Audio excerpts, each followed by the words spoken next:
এক মহিলা 4টা বিয়ে করলে যদি সন্তান হয় কোন বাপের পরিচয় দেবে? এই কথা বলছে না কেন? তারা বলছে জানা বিয়ে বিয়ে যে পুরুষেরা একাধিক বিয়ে করে এটা মহিলাদের প্রতি বৈষম্য। এক মহিলাও 4টে বিয়ে করবে। এক মহিলা 4টা বিয়ে করলে যদি সন্তান হয় কোন বাপের পরিচয় দেবে? এই কথা বলছে না কেন? ওরা যে রিপোর্টগুলো দিয়েছে একটাও মানুষের রিপোর্ট না, আমার মনে হয় সবগুলো মেয়াদ উত্তীর্ণ গাঁজা খেয়ে রিপোর্ট দিয়েছে।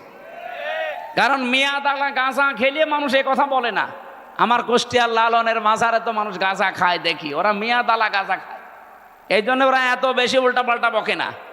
আর এই মহিলাগুলো সব মেয়াদ উত্তীর্ণ গাঁজা খেয়েছে, এই জন্য কোরআনে কারিমের উপরে হাত দিয়ে তারা ভুল ধরছে। আল্লাহ পাক বলেন সৃষ্টি আমার, আইনও চলবে আমার। সুতরাং ওরা এখন নিজেরা জানাচ্ছে দেহ আমার, সিদ্ধান্ত আমার। কি করে হয় এটা? দেহ আপনার কে বলেছে আপনাকে? আমার এই যে 33 বছর এখন বয়স, আমি 92 সালে জন্ম নিয়েছি। বলেন তো 91 সালের আগে হামজা নামে আমি কিছু ছিলাম? বলেন কি ছিলাম? হালাতা আলালে ইনসানি হিনুম মিনাদ দাহরি লাম ইয়াকুন শাইআম মাযকুরা। রব্বুল আলামিন বলেন আমার নামেই মনে করেন আল্লাহ আয়াতটা দিয়েছেন হামজা। 33 বছর এখন চলে তোমার, 34 বছর আগে তুমি তো উল্লেখ করার মতো কিছু ছিলে না। আমার নাম ছিল না, ঠিকানা ছিল না, পরিচয়ও ছিল না। কুষ্টিয়া জেলার সদর থানার হালসায় আমার বাড়ি, এটা ছিল। কারণ আমার মা বাবার বিয়েই হয়েছে 34 বছর আগে। ও নওগাঁবাসী যারা এই রিপোর্ট দিয়েছেন, এই আয়াত অনুযায়ী অলরেডি তারা আল্লাহর সাথে শিরিক করে মুশরিক হয়ে গেছেন। ও বাংলার মানুষেরা একটু খেয়াল করে দেখেন তো, আপনি কি আল্লাহর পক্ষ থেকে এখনো নিরাপত্তা পেয়েছেন? আপনার ঈমান কি শিরিক মুক্ত? না। এখন যদি বলেন শিরিক কি, আপনি এই কথা আগে ক্লিয়ার করেন। পরা কোরআন শরীফ থেকে আমি শিরিকের যে শ্রেণী বিন্যাস পেয়েছি, শিরিক বিজাত, শিরিক বিল সিফাত, শিরিক বিল ইখতিয়ারা, শিরিক বিল হুকুক, 120 প্রকার এভাবে সিরিয়াল করা আছে তাফসিরে। এক কথায় জবাব দিচ্ছি, সব বাদ দিয়ে দিলাম। আল্লাহ যেটা পারে ওইটা অন্য কেউ পারে, এই বিশ্বাস করার নাম শিরিক। কথা বোঝা গেছে না? আল্লাহ যেটা পারে ওইটা অন্য কেউ, বলেন বলেন। এই বাংলাদেশে বহু মানুষের মুসলমান নামের আগে মোহাম্মদ লেখে, নামের শেষে হোসাইন লেখে, কিন্তু মাঝখানের শব্দটা যাই হোক না কেন, ঈমান থাকার জন্যে যেটা দরকার ওইটা তার ভেতরে পাওয়া যায় না। আল্লাহ নিজে জানিয়ে দিলেন যে আমি যেটা পারি ওটা অন্য কেউ পারে না। কেউ যদি মনে করে না যে অন্য কেউ পারে, সে আর মুসলমান নেই, সে মুশরিক। এবার বলেন তো, আইন দিতে পারে কে? এটাকে আমি বানিয়ে বলছি? আলা আলাহুল খালক ওয়াল আমরু, এ পৃথিবী বানিয়েছি আমি, এখানে সিদ্ধান্ত চলবে আমি আল্লাহর। সুতরাং এই জায়গায় যদি কেউ হাত দিয়ে বলে যে না আমরাও পারি, এই যে নারী কমিশন যে 318 পৃষ্ঠার রিপোর্ট দিয়েছে, আমি পুরাটা পড়েছি। এখানে আমি কোরআনে কারিমের প্রায় 13টা আয়াতে ওরা ভুল ধরেছে, আর 26টা হাদিস ওরা অস্বীকার করেছে একেবারে ডাইরেক্ট। যেখানে কোরআনের একটা অক্ষর কেউ যদি অবিশ্বাস করে, সে অলরেডি বেঈমান হয়ে যায়। আর পুরাপুরি 13টা আয়াতই ওরা মানে না। তার ভেতরে যেটা বললাম এটা, আলা লাহুল খালাক ওয়াল আমরু তাবারাকাল্লাহু রাব্বুল আলামিন। বলেন আল্লাহু আকবার। এটা সূরা আরাফের ভেতরে আছে 8 নাম্বার পারার 16 নাম্বার পৃষ্ঠার 12 নাম্বার লাইনে 54 নাম্বার আয়াতের শেষের দিকে আছে। অবা যদি এরা না করে আর এদের যদি কেউ সমর্থন জানায়, এদের জীবনেও ক্ষমতা হতো না, এদের পেছনে কোনো রাঘব বোয়াল কাজ করছে। আপনি কি বাস্তবতা বোঝেন? ভারতে কোরআনের 26টা আয়াতের বিপক্ষে ওরা কেস দিয়েছে কোর্টে। ভারতে কলকাতার কোর্টে ওরা কেস দিয়েছে কোরআনের 26টা আয়াতের বিরুদ্ধে, যে এইগুলো দুনিয়ার কোরআন থেকে তুলে দেওয়া লাগবে। এর কিছুদিন পরেই দেখেন এখন অলরেডি নারী সংস্কারের নাম নিয়ে, কমিশনের নাম নিয়ে 13টা আয়াত এখন বাতিল করার আহ্বান জানাচ্ছে, যেগুলো চলবে না। কোরআনের 13টা আয়াত না বাংলাদেশে একজন মুসলমান যদি বেঁচে থাকে, একটা অক্ষরও আমরা তুলতে দেব না। কে এই বিষয়ে আপনারা একমত নেই?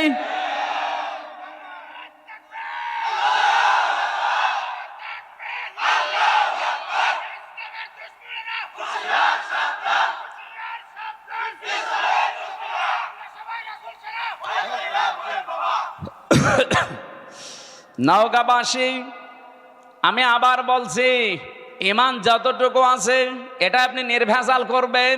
আমি আবার বলছি, বারবার রিপিট করতাম না, নবীজিও মাঝে মাঝে গুরুত্বপূর্ণ কথা হলে 3 বার বলতেন, আর যেটার কোনো গুরুত্ব নেই তিনি জীবনে একবারও বলেননি। আমার যে দীর্ঘ একটা হাদিস পড়েছিলাম, এর ব্যাখ্যায় 7টা আছে, আমরা এর ভেতরে একটা পয়েন্ট এটা আছে, যদি তুমি এই পৃথিবীতে অনর্থক কথাবার্তা, অনর্থক কাজ থেকে নিজেকে বাঁচিয়ে রাখতে পারো, মহান আল্লাহ তোমার জন্য 2টা নিয়ামত বরাদ্দ করে দেবে। আমরা যাব সামনে ওইদিকে। তাহলে এখান থেকে যে বলতে চাই, আল্লাহ যেটা পারে ওটা অন্য কেউ, আবার বলেন আল্লাহ যেটা পারে অন্য কেউ, সন্তান দিতে পারে শুধুমাত্র পীর সাহেব। কে? আপনাদের এই নওগাঁ জেলায় এই যে মান্দা, কয়েকদিন আগে এসেছিলাম, যে বাড়িতে বসলাম, ওই বাড়িওয়ালার 2টা ছেলে, আর একটা আছে পেটে 6 মাস, ছন করে দেখছে ওইটাও ছেলে হবে। পানি নিয়ে এসে বলছে, হুজুর এমন পানি পড়বেন যেন এবার মেয়ে হয়। মনে হচ্ছে আমি ডাউনলোড করে নিয়ে এসেছি। আর বগুড়া গাবতলী তারেক জিয়া সাহেবের গ্রামে একবার গিয়েছিলাম গত বছর, এক লোক এসে বলছে, হুজুরে আপেল পুড়িয়ে দিন। আমি সূরা ফাতিহা পড়ে ফু দিলাম, আমার কানের কাছে মুখ নিয়ে বলছে, এমন আপেল পড়বেন যেন এবার ছেলে হয়। কেন? আমার বারবার মেয়ে হয়, তো এই জন্য আপনারা দিয়ে আমি আপেল পড়াচ্ছি। আপেল দিলাম ফেলে, আপেল কই? ফেলে দিস। আরে ভাই, আপেল পড়ে যদি ছেলে হইতো আমার 3টা মেয়ে হইতো না? ম্যাডামেরও শুধু আপেল খাওয়াতাম। কি বিশ্বাস দেখেছেন হুজুরের উপরে? এই বিশ্বাসটা যদি আল্লাহর উপরে 100 ভাগ করতো, আমার মনে হয় আল্লাহ দিলে দিতে পারতো। আমি পারবো? আমি পারলে আমারটা পারতাম না? মেয়েরা যারা এসেছেন, এক কথায় শিরিক যেন জীবনে না ঢোকে। আল্লাহ যেটা পারে পৃথিবীর অন্য কেউ। একেবারে নির্ভেজাল থাকা লাগবে। আপনি আমল কম করেন, নামাজ রোজা জিকির আজকার একটু তো হালকা পাতলাও থাকে, কিন্তু ইমানের ভেতরে যদি একেবারে নির্ভেজাল হন, শিরিক মুক্ত থাকেন, আমি গ্যারান্টি দিতে পারি আপনাকে আল্লাহ জান্নাত দিয়ে দেবে। কিন্তু একেবারে গাড়ি গাড়ি পাহাড় পরিমাণ ইবাদত করে বসে আছেন, শিরিক নিয়ে আল্লাহর কাছে গেলে, সূরা ফুরকান 19 নম্বর পারা 1ম নাম্বার পৃষ্ঠা 4 নাম্বার লাইনে 23 নাম্বার আয়াত, আল্লাহ পাক বলেন, কাদিমনা ইলা মা আমিলু মিন আমালিন ফাজাআলনাহু হাবাআম মানসুরা। কোন মানুষ যদি শিরিক মিশ্রিত আমল নিয়ে আমার কাছে ধরা দেয়, ওটা তো দেখা দূরের কথা, ওর মুখের উপরে ধুলি কণার মতো নিক্ষেপ করব, যেন আমাদের জীবন যেন এরকম না হয়ে যায়। আমরা নিরাপত্তা চাই কার কাছে? শিরিক মুক্ত হওয়া লাগবে। বোঝা গেছে? 2 নম্বরে না, আপনারা শুনছেন না, আমি একেবারে পয়েন্ট আকারে বলছি। এরপরও যদি মনে রাখতে না পারেন, তো বাড়ি গেলে তো এক্ষুনি ভুলে যাবেন। আজকে সকাল 11টায় এসেছে ভারত, বসিরহাট থেকে 2 জন স্বামী আর স্ত্রী। ওরা যদিও বলছিল যে হুজুর বিষয়টা গোপন রাখবেন, আমি শিক্ষার জন্য বলছি। ওই লোকটা তার 2য় বউ নিয়ে এসেছে। প্রথম বউটার কাছে অনুমতি নেয়নি, 2য় বিয়ে করেছে গোপনে 8 বছর বিয়ে করে। একটা ছেলেও আছে 8 বছরের, 4 বছরের, মানে ছেলে সহ বিয়ে করেছে। 4 বছর বয়স ছিল ছেলেটা, আর 8 বছর বিয়ে করেছে। এখন বয়স হয়ে গেছে। নিয়ে আসার পরে বড় বউ রাগ, যে না, এই বউ যদি থাকে আমি তোমার ভাত খাবো না, এই বউ ভাত দেওয়াই লাগবে। এটা আমাদের বাংলাদেশ, ভারত, পাকিস্তান এই সমস্ত দেশে একটু সমস্যা। কারণ দ্বিতীয় বিয়েকে মানুষ খারাপ মনে করে, আর মনে করো চরিত্র খারাপ, এই জন্য বিয়ে করি। অথচ চরিত্র ঠিক রাখার জন্য যার একটা বিয়ে করেছে এটা কেউ বলে না। আর এটা একটা যে জায়েজ কাজ, তারপরও আমরা ঘৃণা করি, খারাপ ভাবি। কি এই এলাকায় নেই? যত ভালো বউ নিয়ে বাস করেন আর একটা বিয়ে করে দেখেন গোপনে, আপনার 14 গোষ্ঠী উদ্ধার করবে। অথচ এটা যে একটা জায়েজ কাজ, আল্লাহর নির্ধারিত বিধান। এই যে নারী কমিশন যে রিপোর্টগুলো দিয়েছে তার ভেতরে এইটা একটা। উনি আমারে বলছিল আমার বউ, ছোট বউটা আমি সাথে করে নিয়ে এসেছি আজকে। আমি বললাম নিচে বসান। ওই যে 2 জন ছিল আমার সাথে। কি মাসলা জিজ্ঞাসা করতে চান বলেন? যেহেতু স্বামী আপনার সাথে আছে অসুবিধা নেই। স্বামীটা বলছে আমার বড় বড় যন্ত্রণা সহ্য করতে না পেরে আমি শেষ পর্যন্ত আমার এই বউটাকে এক মজলিসে 3 তালাক দিয়েছি। কথা বুঝতেছে? এখন ফতোয়া দেন তো, আমি এই বউকে রাখবো না ছেড়ে দেব? আমি 2টা মত বললাম যে আমার দেশে আবু হানিফা রহমতুল্লাহ আলাইহির মত অনুযায়ী আমরা চলি বেশি, নাকি আমাদের এই উপমহাদেশে অধিকাংশ আমরা আবু হানিফার মত অনুযায়ী চলি বেশি। আমাদের মাযহাব অনুযায়ী নিয়ম হচ্ছে এক জায়গায় এক বৈঠকে 3 তালাক দিলে তালাক হয়ে যাবে। এখনো যে 3টা ইমাম আছে, অন্যান্য আরো আলেমদের মত আছে, সে মত আমি নিজেও মানি না, কিন্তু আমি ওই মতগুলো শ্রদ্ধা করি। এই জিনিসটা আমাদের নেই, এই জন্য ইসলাম আজ পিছিয়ে যাচ্ছে। আমি আলেমদেরকে বলছি, আপনি অন্যের একটা মত মানেন না, ঠিক আছে, কিন্তু তার মত এটা শ্রদ্ধা করা লাগবে। ইমাম আবু হানিফা রহমতুল্লাহ আলাইহির সাথে অন্যান্য ইমামদের মত একেবারে পুরা উল্টা। ইমাম আবু হানিফা জানিয়েছে সূরা ফাতিহা যদি নামাজে কেউ পড়ে তার নামাজই হবে না। ইমাম শাফি বলছে, ইমাম শাফি রহমতুল্লাহ আলাইহি বলেন নামাজের ভেতরে যদি কেউ সূরা ফাতিহা না পড়ে তার নামাজই হবে না। এটা পুরা উল্টা না? বলেন বলেন। একজন বলছে হবেই না, আর একজন বলছে না পড়লে হবে না। পুরা উল্টা। কিন্তু তারা মতটা শ্রদ্ধা করতো। কোনো দিন আপনি তাদের ভেতরে কোনো বিদ্বেষ, হিংসা, অহংকার মানি না এ কথা ছিল না। উনি বলতো এটা আমার মত, মানলে মানেন, না হলে ওনার মতটা আমি শ্রদ্ধা করি, কিন্তু আমি ওইটা মানি না। আমি আল্লাহর ওই বান্দা বসিরহাট থেকে যারা এসেছিল আজকে বললাম যে ভাই আপনি মুসলমান, আপনারা তো বিপদেই আছেন ভারতে। বলছে হ্যাঁ খুব বিপদে আছি। আপনার এই বউটাকে এখন 2টা মত আছে, আপনি যে মত অনুসরণ করে চলেন ওইটা মেনে চলেন। আমাদের মাযহাব অনুযায়ী এই নিয়মটা যে আপনার বউ যেহেতু তালাক হয়ে গেছে অন্য আরেকজনের সাথে বিয়ে দেবেন। সে সংসার করার পরে ইচ্ছা করে ছেড়ে দেবে, তালাক দিয়ে দেবে। 3 মাস 10 দিন পরে আপনি তারপরে বিয়ে করে ফেলবেন, এইটা একটা নিয়ম। আর একটা মাযহাব আছে, ওটা এক বৈঠকে বা 1 মাসের ভেতরে যদি 1001 কোটি 12 তালাক দেন তো 1 তালাক হবে। তাহলে ওইটা আর একটা মত, ওটা 3 মাসে 3 হায়েজে 3 তালাক দেওয়া লাগে। ওটা যদি আপনি ওই মত অনুসরণ করে চলেন আপনি ওইটাও মানতে পারেন। এখন ওনারে বলে দিয়েছে আমি 2টা মত, উনি যেইটা মেনে, যেই মাযহাব মেনে চলে চলুক, আমার অসুবিধা নেই। আমি তো ওইটা মানি না, কিন্তু আমার শ্রদ্ধা করা লাগবে। আজ আমরা এই দেশে যারা বিভিন্নভাবে ইসলাম কায়েমের চেষ্টা করছি, এই যে যারা জামাত ইসলাম করে, তারা কথা শুনতে শুনতে 54 বছর পর্যন্ত আমরা দেখছি তাদের বিরুদ্ধে একটা মিথ্যা তহমত দেওয়া আছে যে এরা মওদুদীর অনুসরণ করে চলে। মওদুদী কি কোনো ফেকার ইমাম ছিলেন? বলেন বলেন। তো তাকে আমরা অনুসরণ করছি কি কি কোন বসে? তিনি দার্শনিক ছিলেন, তিনি রাষ্ট্র চিন্তা করতেন, রাষ্ট্র নিয়ে তিনি অর্থনীতি নিয়ে চিন্তা করতেন। এই যে ইসলামী ব্যাংকের যে থিওরি তিনি দিয়েছেন, সুদ মুক্তভাবেও যে ব্যাংকিং ব্যবস্থা চালানো যায়, এই যে জমি জায়গা যারা চাষ করে খান এখান থেকেও যে সুদ থেকে বাঁচা যায়। যারা এই যে 1 লাখ টাকা আমি এই ভাইরে দিলাম, 1 বিঘা জমি নিলাম, যতদিন আমি চাষ করে খাবো ততদিন জমি ফেরত দেওয়া লাগবে না। যখন টাকা ফেরত দেব তখন জমি ফেরত নিয়ে নেব। এটার নাম কি? এই যে বন্ধক। এটা জায়েজ আছে, অথচ এলাকায় বহু মানুষ মনে হয় আপনারা করেন, করেন না? না, এটা যদি জায়েজ করতেই হয় তাহলে কয়েকটা পদ্ধতি মানা লাগবে, নাই তো আপনার মায়ের সাথে জেনা করার গুনাহ হবে। যতদিন এই ভাইয়ের জমি আমি চাষ করে খাবো ততদিন এই যে সরকারকে টাকা দেওয়া লাগে খাজনা। 1 বিঘা জমিতে কয় টাকা ভাই? হ্যাঁ, 75 টাকা আমার মনে হয়, 250 হয়ে গেছে। আমি আর তো দেওয়া লাগে না, আমার বাপ দেয়, আমি জানিও না। যাই হোক, 250 যদি হয়, প্রতি বছরে বছরে এই সরকারের টাকাটা যে চাষ করে খাচ্ছে সে দেবে। আর যখন আমি ওনারে টাকা ফেরত দেব, জমি নিয়ে নেব, তখন কমপক্ষে 1 লাখ যদি হয় তাহলে 8 থেকে 10 হাজার টাকা কম নেওয়া লাগবে। বলে হুজুর এটাই লস হয়ে যায়। হ্যাঁ ভাই, লস হোক লাভ হোক আপনার দেখার দরকার কি? লাভ লসের মালিক কি আপনি না আল্লাহ? তো উনি যখন বিধান দিচ্ছে, দেখবে উনি 1 লাখ গরু বিক্রি না করে বাজার থেকে চলে আসতেছে, ডাকাতে ধরেছে, বলছে বাবাজি আমারে ধরে করবেন কি?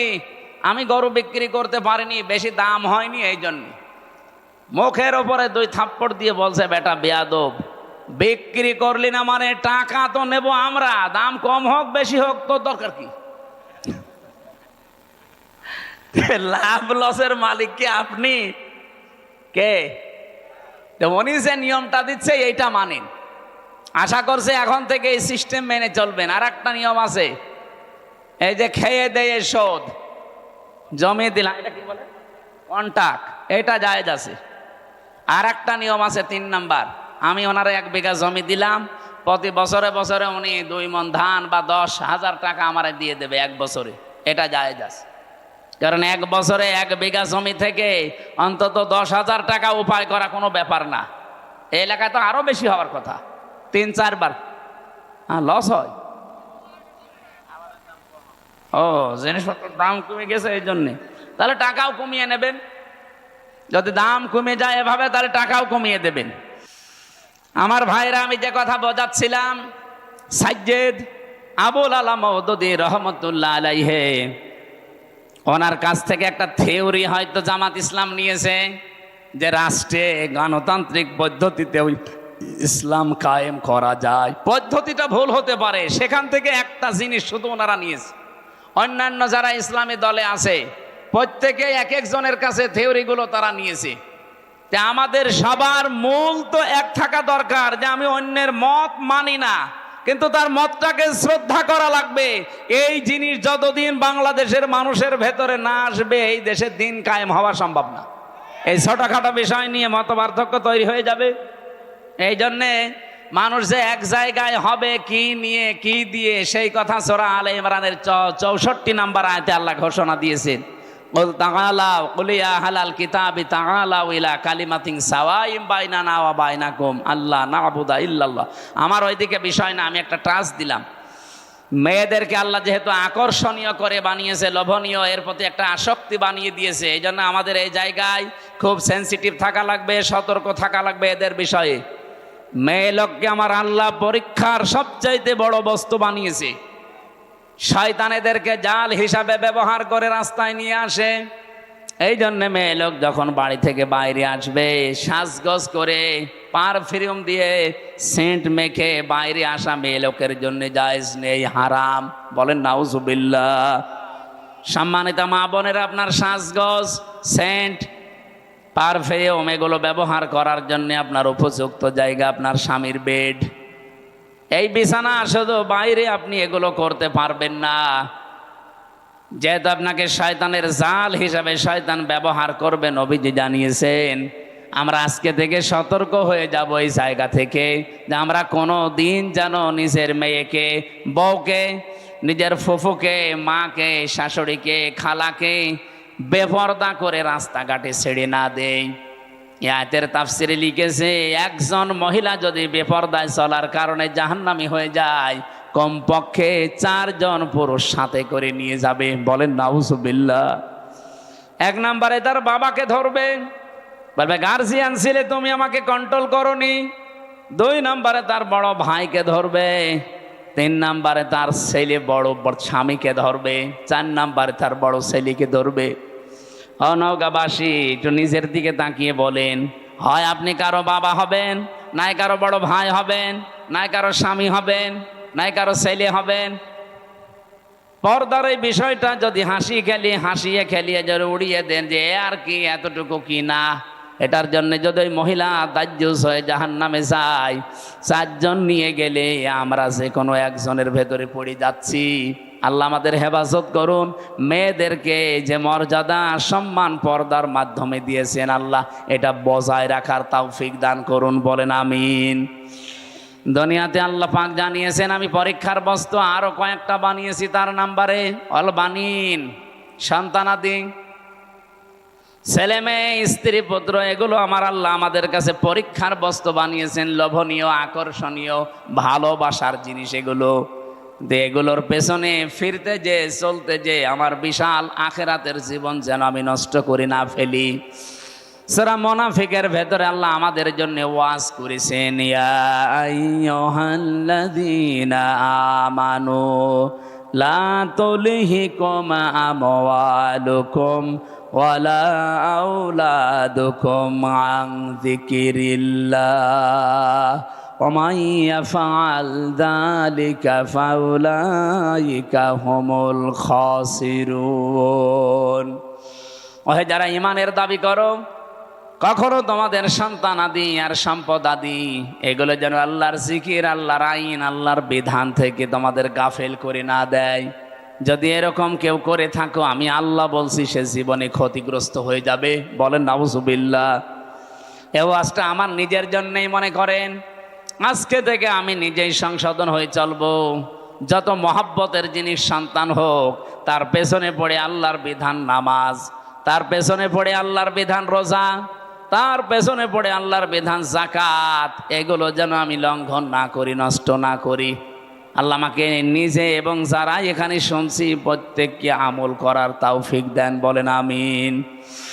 এরপরে আল্লাহ কোরআনে দিয়েছেন, আল কানাতিরিল মুকান্তরাতি মিনাজ যাহাবি ওয়াল ফিদ্দাতি ওয়াল খাইলিল মুসাওয়ামাতি ওয়াল আনআমি ওয়াল হারস। এই পৃথিবীতে পঞ্জীবিত সোনা, পঞ্জীবিত রূপা, ব্যবসার মাল এবং ভালো ভালো বাড়ি গাড়ি, শস্য ক্ষেত, এগুলোর প্রতি মহব্বত, ভালোবাসা, আকর্ষণ, আসক্তি আমি আল্লাহ তৈরি করে দিয়েছি। কিন্তু দুনিয়ায় সব এগুলো ভোগের বস্তু। যালিকা মাতাউল হায়াতিদ দুনিয়া আল্লাহু ইনদাহু হুসনুল মাব। আমি আল্লাহর কাছে উত্তম কিছু আছে যেগুলোর খবর এখনো তোমরা জানো না। সে কথাটা জানাতে আল্লাহ এখানে 3টা বৈশিষ্ট্যের কথা আমাদের জানিয়েছেন। قل أنبئكم بخير من ذلكم للذين اتقوا عند ربهم جنات تجري من تحتها الأنهار خالدين فيها وأزواج مطهرة ورضوان من الله আল্লাহু বাসীরুম বিল ইবাদ। নবী আপনি বলুন, আমি কি তোমাদেরকে এমন উত্তম কিছু বিষয়াদি জানাবো, সেগুলো কি যারা তাকওয়া অবলম্বন করে, আল্লাহকে না দেখে ভয় করে চলার নীতি, এগুলো নিয়ে দুনিয়ার জীবন চালাতে থাকবে। চোখ বন্ধ হয়ে গেলে এদের রবের কাছে বাগান তৈরি করা আছে, যার তলদেশ দিয়ে নদী আর নহর প্রবাহমান, চিরকাল সেখানে থাকবে, কেউ তাকে বের করে দেবে না। ওয়াজওয়াজুম মুতাহহারা, পবিত্র স্ত্রী আল্লাহ তাদের জন্য সেখানে রেডি করে রেখেছেন। আর রিদওয়ানুম মিনাল্লাহ, সবচাইতে বড় বিষয় আল্লাহ নিজে তাদের উপরে সব সময় খুশি থাকবেন, বলেন সুবহানাল্লাহ। আমি আয়াতের তাফসিরে একটা ঘটনা পড়েছি।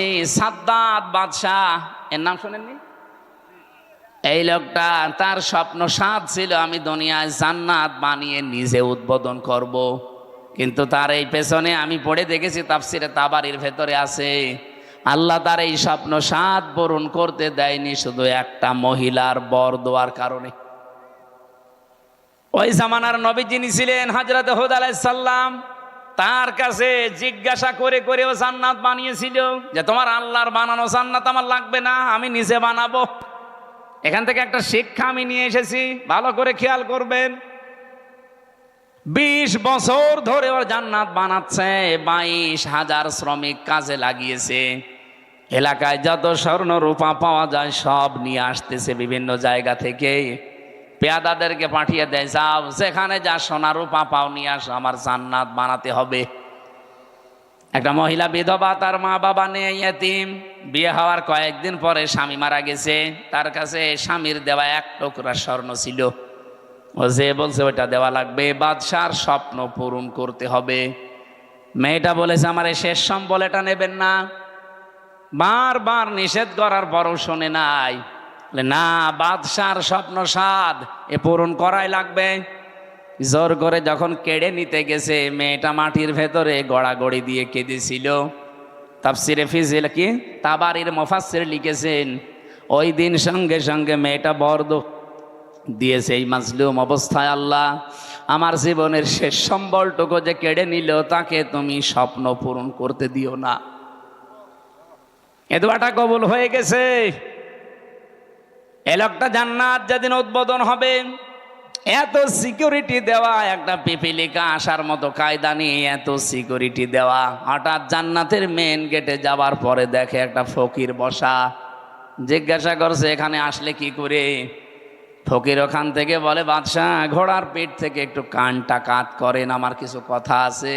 বলে পরে না, এখনই বলবো। এখনই বলবো মানে কে তুমি? এত গরমে কথা বলো। ওপর থেকে যখন মাথাটা নিচের দিকে একটু দেওয়ার সিস্টেম ছিল, কান যেহেতু দিয়েছে, কানের কাছে মুখ নিয়ে বলে, আমি দুনিয়ার সাধারণ ফকির না, আমি ফেরেশতা আজরাইল। আল্লাহ আমাকে পাঠিয়েছেন এই মুহূর্তে তোমার জান কবজ করার জন্যে। আমি হাদিস পড়তে গিয়ে তাফসিরে পেয়েছি, পৃথিবীতে আজরাইল আলাইহিস সালাম মাত্র 2 বার কেঁদেছিলেন। যেই দিন থেকে উনি জান কবজ করা আরম্ভ করেছেন, ওই দিন থেকে শুধু আজ পর্যন্ত তিনি 2 বার কেঁদেছিলেন। তাছাড়া আজ পর্যন্ত তিনি কাঁদেননি। একবার এই সাদ্দাত নামে লোকটা যেদিন জন্ম নেয় সমুদ্রের ভেতরে, ওর মাকে ওই দিন জান কবজ করেছিল ওই আজরাইল। পানির ভেতরে কাঠের ওপরে ভাসছিল এই ছেলেটা। আল্লাহ বলেছেন যাও মেয়েটাকে তুলে নিয়ে আসো। ওই দিন আজরাইল কেঁদে ফেলেছিল। আপনি চিন্তা করেন তো কি সিচুয়েশন ছিল যে আজরাইল পর্যন্ত কেঁদে ফেলেছে। আর একদিন কেঁদেছিল যেদিন এই জান্নাত উদ্বোধন করবে, এই সেই সাদ্দাত। এর বিশাল জীবনী লিখা আছে। আমার ঘটনা বলা উদ্দেশ্য না, আমার এখানে শিক্ষা দেওয়ার একটা উদ্দেশ্য। যেই দিন তিনি জান্নাত উদ্বোধন করবে, হযরতে আজরাইল বললেন না, আমি আর সময় দিতে পারবো না। ও শেষ পর্যায়ে এটাও বলেছিল, ফেরেশতা আমাকে এতটুকু সময় দাও, আমি শুধু জান্নাতটা উদ্বোধন করে একটা চক্কর দিয়ে এসে আমার জানটা তুমি নিয়ে নিও। ফেরেশতা বলেছে না, আল্লাহর আদেশ, তোমাকে জান্নাত উদ্বোধন করতে দেওয়া হবে না। ইযা জালুহুম লা ইস্তাখিরুনা সাআতাও ওয়ালা ইস্তাকদিমুন। আপনারা সুবহানাল্লাহ বলেন, আলহামদুলিল্লাহ বলেন, আল্লাহু আকবার বলেন, যাই বলেন। এই ঘটনাটা কিন্তু একটা ঐতিহাসিক একটা ঘটনা, কিন্তু এর পেছনে যে দলিলগুলো আছে খুব শক্ত না। আমি শিক্ষার জন্য শুধু বলছি। এদিকে তাকান। ও জান্নাতের গেট, মেন গেটে দাঁড়িয়ে ভেতরে যাবার জন্য ঘোড়ার পিঠ থেকে জোর করে হলেও তিনি লাফ দিয়েছিলেন, কিন্তু পারেন নাই। জান্নাতের চৌকাঠ স্পর্শ করার আগেই ঘোড়ার পিঠ থেকে বাইরে পড়ে গেছে। মুফাসসির বলেন কেন সে জান্নাতের চৌকাঠ পর্যন্ত স্পর্শ করতে পারলো না জানো? কারণ ওই যে বিধবা একটা এতিম মেয়ের বরদোয়া ছিল। আপনি বলেন তো এখান থেকে কি পেলেন? এত বড় বিশাল শক্তিশালী বাদশাহ তার স্বপ্ন পূরণ করার জন্য কি করেছে আপনি বলেন? 22,000 শ্রমিক কাজে লাগিয়েছে, 20 বছর একাধারে শ্রম দিয়ে বানিয়েছে, মনের মতো করে সাজিয়েছে। যেদিন উদ্বোধন করবে পারে নাই শুধু একটা মেয়ে লোকের, এতিম অসহায় বিধবা এই মেয়ে লোকটার বরদোয়া লেগেছিল যে আমার শেষ সম্বলটুকু যে কেড়ে নিল, তার স্বপ্ন তুমি পূরণ করতে দিও না। আপনি রাগ করলেও এবার বলবো 15.5 বছর যারাই ছিল এরাও তো বিভিন্ন স্বপ্ন নিয়েছিল। কথা বলেন না কেন? কেউ বলেছিল যে 21 সাল, হয়ে গেল 21, তারপরে বলছে না 41 সাল হয়ে গেল, তারপরে বলে না 71 সাল। আমার মনে হয় একেবারে চলে যেত কিয়ামত পর্যন্ত। আপনি যে আশা নিয়ে এগিয়ে যাচ্ছিলেন, ওই মহিলার শুধু একটা বরদোয়া যদি থাকার কারণে এত বড় বাদশার স্বপ্ন 7 পূরণ না হয়, আপনারা যা করেছেন 15.5 বছরে, একটা দুইটা না, কত মানুষের শেষ সম্বল কেড়ে নিয়েছেন।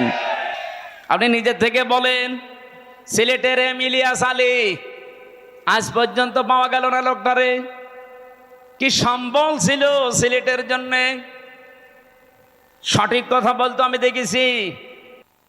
ভারতের আধিপত্য, এই উগ্রপন্থী যারা, এদের বিরুদ্ধে বজ্রকণ্ঠ ছিল লোকটার, কিন্তু তাকে আজ পর্যন্ত পাওয়া গেল না। তার পরিবারের তার ছোট্ট মেয়েটা, আমি দেখেছিলাম ওই দিন হাসিনার কাছে যেদিন যায় বলে আমার বাবাকে ফিরিয়ে দেন, কি মায়া কান্না করছিল যে না আমি দেখতেছি, অথচ ওই সময় তারে মেরে ফেলেছে। এত বড় নাটক আপনি করলেন। আমি ওই দিন ওনার চোখে পানি দেখিনি, কিন্তু সান্ত্বনা দেওয়া দেখেছি। আগস্টের 5 তারিখে ওনার চোখে আমি পানি দেখেছি। আমার এই ছোট্ট জীবনে ওনার দিকে আমি যতবার তাকিয়েছি, এই একবার শুধু কান্না দেখলাম। এর আগে জীবনেও কোনোদিন কে দিয়েছে বলে আমি দেখিনি, শুধু একটু কান্নার ভান করিস। আপনার পেছনে আপনার এই চেয়ারের সাথে কত মানুষের হাহাকার লেগে আছে আপনি জানেন। আমার মেয়েটার পিছন ভ্যান ধরে ঝুলছিল, এরপরও আপনার মন গলে নাই। 7 মাস আমি ওকে রেখে এসেছিলাম, বাড়ি যেয়ে দেখি একবারে ও 3.5 4 বছর হয়ে গেছে ওর বয়স। কারণ আমি একবারে 3 বছর কতদিন পরে বাড়ি থেকে গেলাম জেল থেকে। ও নিজেও আমারে চেনে না। যেদিন আমি জেল থেকে বাড়ি গিয়ে নিচতলায় দাঁড়িয়েছি, ওই ছোট মেয়েটা আমারে বলছে, হুজুর আমাদের বাড়ি আসেন। ও মনে করছে এরকম হুজুর বহু আসে 3 বছরে, এটা মনে হয় হুজুরই হবে। আমি যে ওর বাবা ও জানেই না, কারণ এই 3 বছরে তো জীবনে ওরা দেখিনি আমি। আমার সাথে দেখা সাক্ষাৎ পর্যন্ত, আমার যোগাযোগ পর্যন্ত বিচ্ছিন্ন ছিল। আমার আর মাওলানা মামুনুল হক আর তারেক জিয়া সাহেবের বন্ধু গিয়াসউদ্দিন মামুন ভাই, এই 3 জনের দিকে সিসি ক্যামেরা তাক করে রেখেছিল।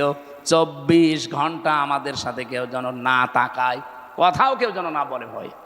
ওরা সব স্বরাষ্ট্র মন্ত্রণালয় থেকে বসে বসে দেখতো। ওই যে বুড়ো শয়তানটা স্বরাষ্ট্রমন্ত্রী যেটা, ওইটা ওখান থেকে মনিটরিং করতো, দেখতো আমাদের সাথে কেউ কথা বললে, রিপোর্ট দিলে তার চাকরি শেষ। সিসি ক্যামেরার আওতার বাইরে থেকে দাঁড়িয়ে ওই মুখ নাড়িয়ে নাড়িয়ে দেখতাম আমার সাথে কথা বলতো কারারক্ষীরা। সবচাইতে বেশি কষ্ট দিয়েছে গিয়াসউদ্দিন মামুন ভাই রে, আর অপু সাহেব রে, তারেক জিয়া সাহেবের পিএসকে। বিশেষ করে অপু ভাই জীবনে আমার যে উপকার করেছে জেলখানার ভেতরে, আমি জীবনেও ভুলতে পারি না। যেখানেই যাই, বিশেষ করে তাহাজ্জুদের নামাজের পরে আমার ওনার নামটা এমনি মনে চলে আসে, আল্লাহ অপু মিয়াকে তুমি মাফ করে দিও, বলেন আমিন। উপকার যে করেছে আমি কৃতজ্ঞতা স্বীকার করি তার। বলেন তো, আমি একটা ছোট মানুষ, ওই সময় আমার 30 বছর বয়স ছিল, এখন নাই 33। কি করেছিলাম এত আমি, যে আমাকে এত শাস্তি দেওয়া লাগবে আপনার? 3টা বছর আমি জানি না যে বাইরে কেউ বেঁচে আছে না মরে গেছে। পরে বের হয়ে শুনছি আমার দাদা মরে গেছে, আমার আপন দাদা, যে আমাকে মাদ্রাসায় পড়িয়েছিল। আমি শুনলাম আমার চাচাতো এক ভাই ছিল, সে মরে গেছে। আমার একটা শালা ছিল, সেও মরে গেছে, চাচাতো শালা। আমার নানি বেঁচে ছিল, উনিও মারা গেছে। আমার নানা ছিল, উনিও মারা গেছে। একটাও আমি জানিও না, কারণ আমার কাছে কেউ খবর দিত না। ভয়ে আসবে কি করে? সিসি ক্যামেরা দেখলেই তার পরের দিন আবার পানিশমেন্ট দিত। ওই দূর থেকে মুখ নাড়িয়ে হাতের ইশারায় বলতো যে আপনার অমুকে অমুক। মানে আমি বুঝতাম যে হয়তো কেউ মরে গেছে আজকে। নিজেকে আপনি এই জায়গায় একটু দাঁড় করিয়ে বলেন তো, কি কড়াকড়ি করতো আমার সাথে। এই জুলুমটা করে আপনি কি পেলেন? এখন তো নিজেই দেশান্তরিত হয়ে বসে আছেন। কি কথা বলছেন না কেন? জুলুম করবেন না কারো উপরে, এটা আল্লাহ জীবনও সহ্য করে না। এত বড় নিকৃষ্ট একটা জিনিস, এত বড় বাদশার শুধু একটা মাজলুমের বরদোয়ার কারণে তার জান্নাত উদ্বোধন করা দূরের কথা, চৌকাঠে আল্লাহ পা দিতে দেয়নি। আর আপনি বিশাল স্বপ্ন সাদ নিয়ে বসে আছেন এত বড় বড় জুলুম করে। কত মানুষকে আয়না ঘরে রেখে তার জীবন শেষ করে দিয়েছেন। রিমান্ডে আমার যে মাটির নিচে নিয়েছিল, যে ঘরে ওরা নিজেরাই বলতো যে পাশ দিয়ে যেটা দেখতে পাচ্ছেন এই ড্রেন, এর ভেতরে কত মানুষকে আমরা কারেন্টের শক দিয়ে মাছের খাবার বানিয়ে দিই। এরকম অবস্থায় আপনি কি দিক দ্বারা ঠিক থাকবে আপনার? এরপরে আমার বলছে আপনাকে যা বলতে বলি এটা যদি ম্যাজিস্ট্রেটের কাছে না বলেন আপনার বউ তুলে নিয়ে আনবো। আপনি কত বড় ইমানদার যে এই সময় ঠিক থাকতে পারবেন বলেন? এই শেষ পর্যায়ে 10 দিন একাধারে অত্যাচার করার পর আমার মাথার চুল থেকে পায়ের তালু পর্যন্ত 1 ইঞ্চি জায়গা বাকি নেই যেখানে টর্চার করে নাই। শেষ পর্যন্ত আমার সহ্যের বাইরে চলে যাওয়ার পরে বললাম, যান, যা বলবেন বলেন, আর কি করবো। যে বলছে আপনার বউ তুলে নিয়ে আনবো, তখন আর কিছু বলা যায়? আর কারণ ওদের তো চরিত্র নেই, তাই তুলে নিয়ে আসছে। বারবার চিন্তা হচ্ছিল বাচ্চাটার বয়স কেবল 7 মাস, এই অবস্থায় তুলে নিয়ে আসলে তো বাচ্চাটাও নিয়ে আসবে। আর যেখানে আমারে রাখে এত বড় বড় মশায় আমারে কামড় দেয়, ওরা আসলে এমনি মশার কামড়ে মরে যাবে। এই জন্য বললাম যে যান স্যার, যা ভাল লাগে করেন। আপনার সব জামাত ইসলামের বিরুদ্ধে, শিবিরের বিরুদ্ধে। আর আমি আকিস গ্রুপে চাকরি করতাম, আকিস গ্রুপের বিরুদ্ধে এই কথাগুলো লিখে নিয়েছে, অথচ একটা কথাও আমার না। ওরা 10টা পয়েন্ট লিখে আমার সই করে বলছে, হুজুর সই করেন আপনারা ছেড়ে দেব। তখন আমি 164 বুঝতাম না, সই করে দিলাম ম্যাজিস্ট্রেটের সামনে। পরে শুনছি ওইটা আমার জবানবন্দি ওরা লিখে নিয়েছে, এই যে কায়দা কৌশল করে প্রতারণা করে। আল্লাহরও বিচার আছে। 10 দিন পরে আমি যে জেলে যেয়ে দেখি ওই ম্যাজিস্ট্রেট যেটা আমার সই করেছিল প্রতারণা করে মিথ্যা বলে, ও দেখি জেলখানায়। কি গো হুজুর, আমার বউ আমারে মামলা দিয়েছে। ঠিক করিস, শয়তান। যৌতুকের মামলা দিয়েছে। এই জুলুমগুলো যারা করেছিলেন, এই জুলুমের কারণে আল্লাহ রাব্বুল আলামিন জালেমদের স্বপ্ন সাদ পূরণ করতে দেয় না। যে যত বড় বড় আশা নিয়ে রেখেছিলেন, একটা আশাও কিন্তু জালেমদের পূরণ হয়নি। আর সামনে যদি কেউ জুলুম করে তার আশাও পূরণ হবে। আরো জোরে বলেন, হবে না? তা আল্লাহর গ্যারান্টি কয়েক জায়গায় পেয়েছি আমি। এটা 1 নম্বরে পেয়েছি সূরা ইব্রাহিমের ভেতরে, 2 নম্বরে সূরা শুরার ভেতরে, 3 নম্বরে সূরা আনামের ভেতরে। যারা জুলুম করে আমার আল্লাহ তাদের সেদ কেটে দেয়, ওদের স্বপ্ন সাত পর্যন্ত আর যেতে পারে না। কোরআনে কারীম জানিয়েছে, সূরা আলে ইমরানের ভেতরে আছে, ইন্নামা নুমলি লাহুম লিয়াজদাদু ইসমা ওয়া লাহুম আযাবুম মুহিন। অবশ্যই মানুষের পাপ যখন সীমা ছাড়িয়ে যায়, সীমা লঙ্ঘন করে ফেলে লোকটা, তখন ওই লোকটার জন্য অপমানজনক শাস্তি আল্লাহ রেডি করে রাখে। নওগাঁবাসী, আমাদের জীবনে যেন এরকম কিছু সামনে না আসে। চেয়ারে কারা আসবেন আমরা জানি না, যারা আসবেন তারা যেন নিজের ওপরে, পরিবারের ওপরে, সমাজের ওপরে, রাষ্ট্রের ওপরে, জনগণের ওপরে জুলুম করবেন না। কথা বলেন না কেন? বারবার বলছি, আহ্বান জানিয়ে, এটা রেকর্ড হচ্ছে, সারা দেশ চলছে। যারা আসবে জুলুম করবেন না। 15 বছরের শিকড় যদি কেটে ফেলতে পারে আল্লাহ, 5 বছর যদি জুলুম করেন না, 5 বছর পরে আপনার বাড়ি ঘরও কিন্তু এই জালেমদের মতো শ্মশান হয়ে যাবে। আপনি দেখেন জালেমদের বাড়ি ঘরের দিকে তাকিয়ে, সব এখন ওজাড় গৃহ পড়ে আছে, জনশূন্য, কেউ আর ওর কাজ দিয়েও যায় না। সেটা আমি কিশোরগঞ্জ থেকে আসার সময় ড্রাইভারকে বললাম, এই বাড়ির সামনে একটু দাঁড়ান। ওখানে উপরে লেখা দেখছি, ওই সাইনবোর্ডটা আছে, কেন্দ্রীয় কার্যালয়, জেলা কার্যালয়। আমি নাম নিলাম না, বললাম এখানে দাঁড়ান তো একটু দেখি। ভেতরে একটু তাকিয়ে দেখি 4-5 জন প্রসাব করছে, কেউ এদিকে, কেউ এদিকে, কেউ এদিকে। মনে আছে জামাতবদ্ধ টয়লেট চলছে। অথচ আগস্টের 5 তারিখের আগে এই বাড়িটা কত জমজমাট ছিল, এই অফিসটা। এই কথা বলছে না কেন? ওর পাশে নাকি টর্চার সেলও বানিয়ে রেখেছিল। ওদের বিরুদ্ধে কেউ গেলে তাকে টর্চার পর্যন্ত করতো ওই জায়গায়, অথচ আজ নীরব হয়ে পড়ে আছে, এখন পায়খানা হয়ে গেছে। আজকে আসার সময় কে যেন বলছিল কেন্দ্রীয় কার্যালয় যেটা ওই জালেমদের, ওইটাও নাকি এখন টয়লেট হয়ে গেছে। ওটা এখন নাকি জেনার কারখানা। রাতের বেলা গিয়ে নারী পুরুষ ওখানে নাকি অনেকে জেনা করে, বলেন নাউজুবিল্লাহ। কোরআনে কারিমে আছে কোন জায়গায় যদি জুলুম হয় ওই জায়গা পর্যন্ত আল্লাহ অভিশপ্ত করে দেয়। এই জন্য আমরা আবার বলছি ভাই, জীবনে আর যাই করেন যেন জুলুম করবেন না। আল্লাহ রাব্বুল আলামিন এই পৃথিবীতে যত জায়গায় জুলুম করা নিষেধ করেছেন তার অন্যতম এখানে একটা জায়গা আছে, সূরা আলে ইমরানের 14 নম্বর আয়াত। রাব্বুল আলামিন বলেন, এদিকে তাকিয়ে থাকবেন, প্রথমে 7টা জিনিসের নাম পাবেন, এরপরে 3টা জিনিস আমার আল্লাহ পুরস্কার ঘোষণা দিয়েছেন। এই পুরস্কার পাওয়ার জন্য আমার আল্লাহ 7টা গুণ আমাদেরকে অর্জন করার আহ্বান জানিয়েছেন। এই 14, 15, 16, 17 এই নাম্বার আয়াতগুলো থেকে এখন আমি তাফসির করছি সূরা আলে ইমরান। যুজ্জিনা লিন্নাসি হুব্বুশ শাহাওয়াতি মিনান নিসাই ওয়াল বানিন। আল্লাহ পাক বলেন, আমি শোভন করে দিয়েছি, আকর্ষণীয় করে দিয়েছি, আমি লোভনীয় বস্তু বানিয়ে দিয়েছি, আসক্তি তৈরি করে দিয়েছি এই পৃথিবীতে 7টা জিনিসের উপরে।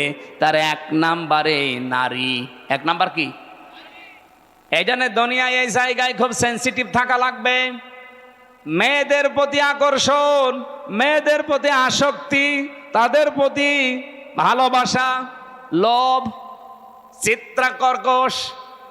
চিত্রাকর্ষণ এগুলো আল্লাহ বানিয়ে দিয়েছেন। এই জায়গাতে খুব সেন্সিটিভ থাকা লাগবে আমাদের।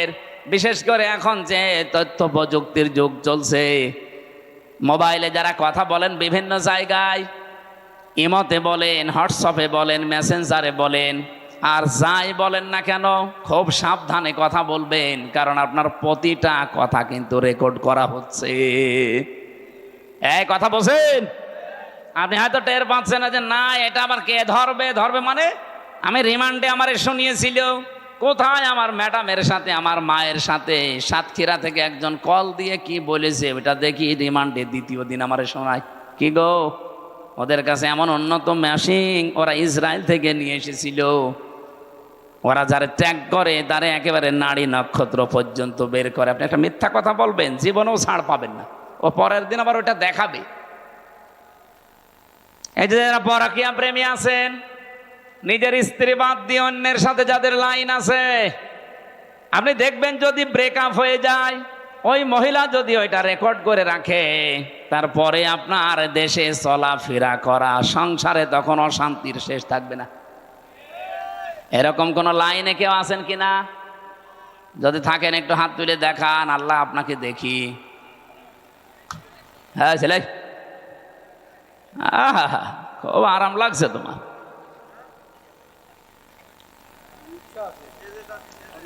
না ধরা খাবেন কিন্তু।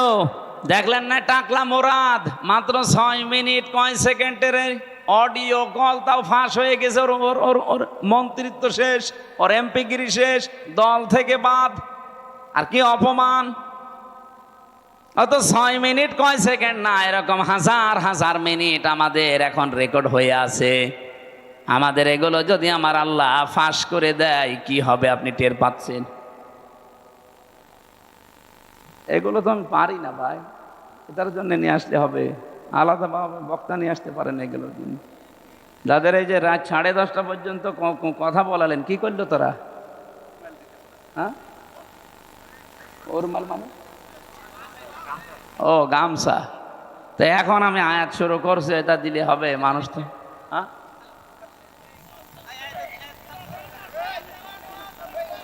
এই যে ওই যে ওনারা যে লোকজন যাই গোপনে গোপনে আস্তে আস্তে দিয়ে দেবেন। আমরা কোরআনে এই আয়াতটা শেষ করব না? রব্বুল আলামিন জানিয়েছেন পৃথিবীতে আমি আসক্তি তৈরি করে দিয়েছি যেহেতু মেয়েদের প্রতি, এজন্য এই জায়গায় আমাদের আদি পিতা হযরত আদম আলাইহিস সালামও কিন্তু দুর্বল হয়ে গিয়েছিলেন। এই জন্য নিষিদ্ধ জিনিসের প্রতি আকর্ষণ এটা সেই জন্মগতভাবে আমরা পেয়েছি সৃষ্টির প্রথম দিন থেকে।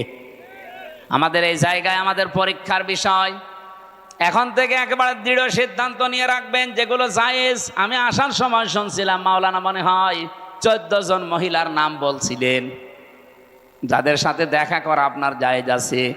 মোবাইলে যদি পারতপক্ষে কথা বলা লাগে 14 জনের সাথে বলবেন। এর বাইরে যদি কেউ কল দেয়, ওটা যদি জিবরাইলের খালাতো বোন হয়, তারপরেও বলবেন আপনার সাথে কথা নেই। কি কথা বলছেন না কেন? আপনি শক্ত থাকবেন এই জায়গায়। মেয়েরা যারা এসেছেন এই জায়গায় আপনারাও নিজেদেরকে খুব, একজন আলেম সেই দিন দেখলাম কুমিল্লায় বাড়ি, উনি বলছিলেন নিজের স্ত্রীকে কেউ যদি ভিডিও মোবাইল কিনে দেয়, এই যে Android set, screen touch mobile, এটা নিজের স্ত্রীকে কিনে দেওয়া আর পরপুরুষকে ঘরে ঢুকিয়ে দেওয়া একই কথা। অথচ এরকম বহু দেশে নেই। বলেন,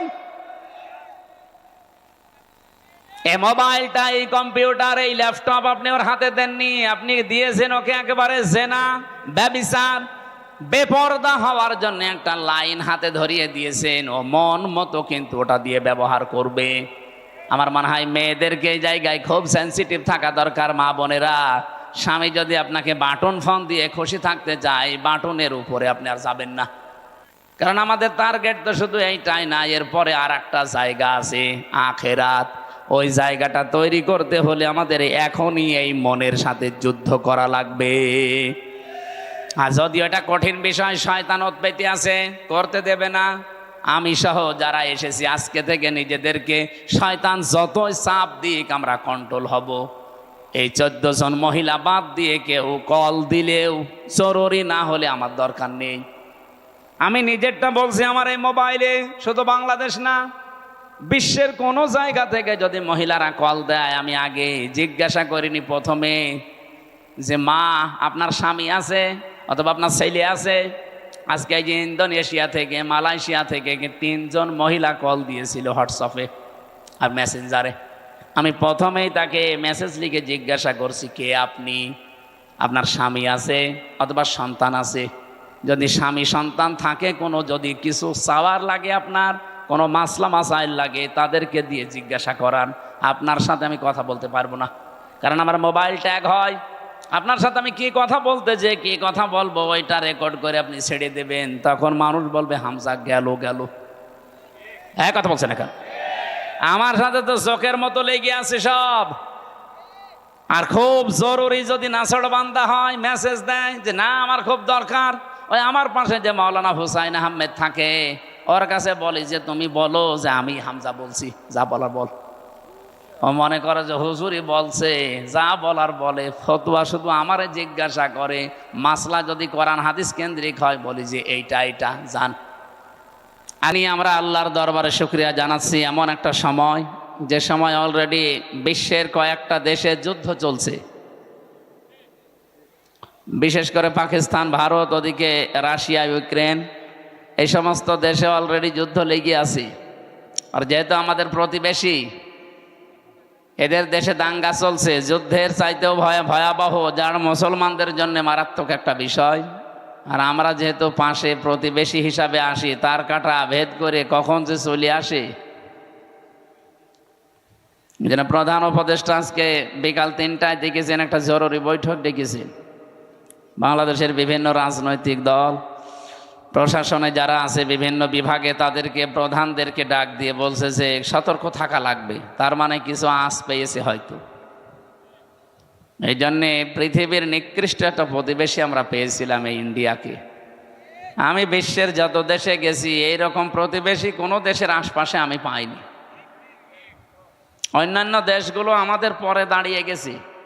এই যে মালয়েশিয়া আমি ছিলাম কয়েকদিন আগেও, সেখানে তারা 2004 সাল থেকে দাঁড়াতে আরম্ভ করেছে, এখন দাঁড়িয়েই যাচ্ছে। কারণ তাদের আশপাশে যেগুলো প্রতিবেশী সব শুভাকাঙ্ক্ষী। আর আমাদের এমন প্রতিবেশী, 54 বছরে শুধু আমাদের বিরুদ্ধে শুধু মিথ্যা ছাড়া একটা সত্য কথা বিশ্বের মোড়লদের কাছে বলে না। 54 বছরেই মিথ্যা তথ্য ছড়িয়েছে। আপনি দেখেছেন মাইক্রোসফট, আপনারা তো এলাকায় গ্রাম্য মানুষ বেশি, যারা লেখাপড়া করে, ইন্টারনেট বোঝে, মাইক্রোসফট রিপোর্ট দিয়েছে তামাম দুনিয়ায় 257টা দেশ সবচাইতে বেশি মিথ্যা তথ্য পরিবেশন করে ইন্ডিয়া। এদের যে সাংবাদিকগুলো এইগুলোও বেশ মারাত্মক। এই যে ময়ূখ রঞ্জন ঘোষ, আমার মনে হয় জীবনে কোনোদিন সত্য কথা বলেছে কিনা আমার বিশ্বাস হয় না। যত কথা বলে, আমার দেশে যারা এই যে মলম বিক্রি করে বাজারে বসে আঁতরায়, এরাও এত এত হকারি করে না। সাংবাদিক নামের একটা কলঙ্ক। আমাদের দেশ নিয়ে আগস্টের 5 তারিখের পরে বহু মিথ্যা তথ্য ছড়িয়েছিল, কিন্তু সব যে মিথ্যা এটা প্রমাণ হয়ে গেছে। আমরা দাঁড়াতে পারছি না এই সমস্ত প্রতিবেশীদের কারণে। যেন আমরাও দাঁড়াতে চাই নাকি? মানুষ দাঁড়াবে কখন? যেহেতু আজ নিরাপত্তার বেষ্টনী থেকে আমরা অনেকেই বের হয়ে যাচ্ছি, আমাদের নিরাপত্তা এখন আর নেই। কোরআনে কারীম জানিয়েছে, আল্লাযীনা আমানু ওয়া লাম ইয়ালবিসু ঈমানাহুম বিযুলমিন উলাইকা লাহুমুল আমনু ওয়া হুম মুহতাদুন। সূরা আনআম 7 নম্বর পারা 17 নম্বর পৃষ্ঠার 1ম নম্বর লাইনের 82 নম্বর আয়াতে আছে। এটা তাফসীরে ফি জিলালিল কোরআন সৈয়দ কুতুব রহমতুল্লাহ আলাইহি লিখেছেন। আল্লাহ পাক বলেন, যারা ঈমান আনে আর ঈমানের সাথে কোনোদিন শিরিক আর জুলুম মিশ্রণ করে না। এই এদিকে তাকিয়ে থাকেন, যে যা করছে করুক, আর পেছনে যেন কেউ গল্প করবেন না ভাই। একটু মন দিয়ে শোনেন। আপনি 10 মিনিট শোনেন, কিন্তু নামাজ যেভাবে পড়া লাগে একেবারে মন স্থির করে ওইভাবে শোনেন, তাহলে 10 মিনিটই ইবাদতের সওয়াব পাবেন। আর এদিক ওদিকে তাকিয়ে গল্প করে আপনার আরো গোনা হয়ে যাবে। আবার কথা বলেন কেন? এদেরকে বারবার এক কথা বলা তো আমার ভাল লাগে না। এই জন্যই তো মিডিয়া আসতে মানা করি, যে এগুলো সাথে এখন দরকার নেই। যত বলে যে আপনারা আমি আগার আসে আর সব কিছু ঠিক করে বসে পড়বেন, এরপরে যদি কেউ দাঁড়ায় না তার খবর আছে। আর এখানে আপনি দাঁড়িয়ে আছেন কেন? পেছনে দেখতে পাচ্ছেন একটা লোক আপনার জন্য এখনই চিল্লাবে। এটা তো রাজশাহী বিভাগ না? রংপুরে গেলে না একটা শব্দ শোনা যায়, মফিজ। এই বিভাগে তো এই শব্দ শুনলে কেমন লাগে না? আমার মনে হয় যে এই লোকটার বাড়ি মনে হয় রংপুর বিভাগে। তাছাড়া তো এখানে দাঁড়িয়ে থাকার এভাবে কথা ছিল না। এই বিভাগের বদনাম করার জন্য এসেছে। যান একটু, যে যেখানে জায়গা পান হয় বসেন, নাই দাঁড়িয়ে থাকেন, কিন্তু কথা বলবেন না ভাই। যেহেতু আমরা এবাদতে অলরেডি প্রবেশ করেছি, এবাদত যেইভাবে করা লাগে আপনি একটু ওইভাবে করেন। এবাদতটা শেষ হয়ে গেলে তখন আপনার মন মতো চলেন। বলেন তো, নামাজ একটা এবাদত, এই নামাজে দাঁড়িয়ে কেউ এদিকে ওদিকে তাকায়? কয়টা ফ্যান আছে গুইনে নেয়? কি কথা বলছেন এখন? তাহলে ওইটা যদি না করেন, এইটাও তো একটা এবাদত চলছে। তো এদিকে তাকিয়ে থাকেন। গুরুত্বপূর্ণ কয়েকটা মেসেজ আছে আজকের আয়াতে। স্থান কাল পাত্র ভেদে বাস্তবতার নিরিখে আমরা তাফসীরুল কোরআন মাহফিলে কোরআন থেকে কথা বলার চেষ্টা চালাবো। ওয়া মা তাওফীকি ইল্লা বিল্লাহ। আল্লাহ বলেন, এখন যে নিরাপত্তাহীনতায় পৃথিবীর মানুষেরা ভুগতেছে, নিরাপত্তা দেওয়ার মালিক একচ্ছত্রভাবে চীন। এত আসতে বললেন? তুরস্ক, রাশিয়া, আমেরিকা, ভারত তো এখন নিজেরাই তো নিরাপত্তাহীনতায় ভুগতেছে। আজকে পাকিস্তানের এক লেফটেন্যান্ট কর্নেল, ওনার বাবা অলরেডি জানিয়ে দিয়েছে পাকিস্তান আর্মির কাছে, আমার ছেলে যুদ্ধের ময়দানে আছে, ওর যদি পেছনে গুলি লাগে তাহলে আমার বাড়িতে নিয়ে আসবেন না, ওর যদি সামনে গুলি লাগে আমার বাড়িতে নিয়ে আসবেন, আমার জায়গা ঠিক করা আছে, কবর দিয়ে দেব। ঠিক লাশ নিয়ে এসেছে আজকে। লাশ নিয়ে আসার পরে দেখে পেছনে একটা গুলিও লাগে নাই, সামনে গুলি লেগেছে 22টা। যাদের ইমান এই পর্যায়ে অলরেডি পৌঁছিয়ে গেছে তাদেরকে হারানো অত সম্ভব সহজ না। এমনি দাদার ভয় লেগে যাচ্ছে, দাদা পাগল হয়ে যাবে আর কিছুদিন যাক। একটা দেশের সাথে দাদার মিল নেই। আমি কতগুলো দেশ ঘুরে আসলাম আশপাশে, শ্রীলঙ্কার সাথে ওদের মিল নেই, মালদ্বীপের সাথে মিল নেই, থাইল্যান্ডের সাথে মিল নেই, না, এই যে আফগানিস্তানের সাথে একটা বর্ডার আছে, মিল নেই। পাকিস্তানের সাথে তো দা কুমড়ার সম্পর্ক। এরপরে ভুটানের সাথে মিল নেই, মায়ানমারের সাথে মিল নেই।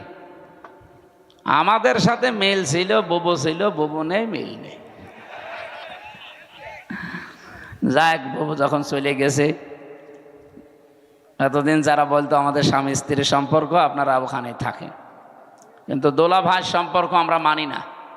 বুবু মানি, দোলা ভাই মানি, কারণ দোলা ভাইয়ের তো মুসলমানি দেওয়া লাগবে। এটাকে আমি বানালাম না।